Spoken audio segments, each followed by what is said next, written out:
All right, everybody, it's another walk and talk with Josh as he walks through just this nice little alleyway in Shibuya, heading towards the Don Quixote in Shibuya Crossing.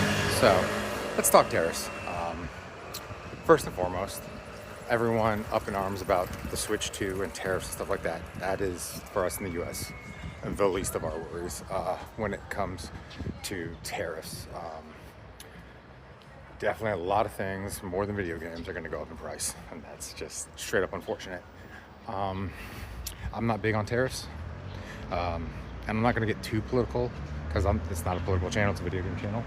But I think there's been a lot of misinformation and misunderstanding of tariffs. So basically, the reason why I'm not big on tariffs is I'm a libertarian. I believe in free trade, and I don't like countries putting tariffs on our goods, and I don't like us putting tariffs on other countries' goods.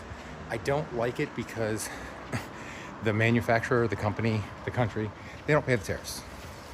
We, the consumer, pay the tariffs. So if Trump wants to levy a 36% tariff on Japanese goods, when we buy Japanese cars, TVs, headphones, video games, anything manufactured in Japan, we, the customer, are going to pay that 36%. Sony's not paying it. Nintendo's not paying it. I was about to say Samsung, but that's Korean. And I'm sure there's a tariff on Korea. None of them are paying it. We're paying the tariffs, or we're paying an added fee added to our product, so things are going to go up. So that's why I don't like them, because it doesn't help us out. Like, maybe the GDP gets a little bit better, but again, we're not going to see that because any tax break the Trump administration offers us is not going to offset what we're going to pay for these products. And then you say, well, just buy American. Well, that's really hard, because we don't manufacture anything, and we don't have the infrastructure to manufacture a lot of the stuff we like to buy. So it's going to be several years before that's even up and moving.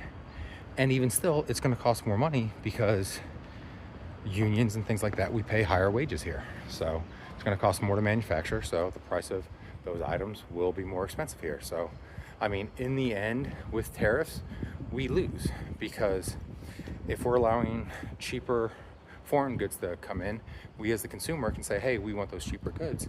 And then US manufacturers saying, well, we have to figure out a way to compete with that. So that's the open market. And it causes companies, especially American companies, because they're big on it, not to be too greedy, because then they have to price competitively. But having the government step in to try to help that with tariffs and things like that never works out well for the American consumer.